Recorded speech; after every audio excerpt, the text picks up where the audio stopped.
القضيه اللي كنظن بزاف ديال الناس ما فهموهاش في هذه الاغنيه هذا، في الديسك ديال وحيده الميلودي.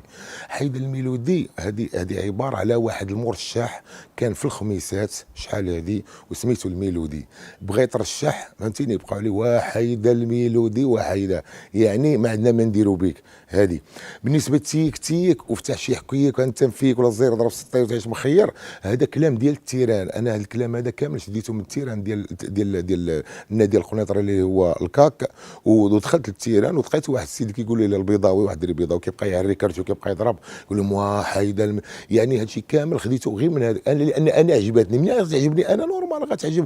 وهذا الشيء الديسك انا درته لمن ما درتوش للناس كبار، درته غير الدراري صغار، يعني دراري صغار باش يبقاو يعني يلهيوا الوقت بهذه الاغنيه وحيده الميلودي. والحمد لله عجبهم. ملي خرج الميلودي ما كايناش شي دار في المغرب ما كتلقاش فيه الديسك ديال حيده الميلودي، وهذا شرف كبير لي انا وكبير بزاف كاع، وكنموت على هذا الشيء هذا.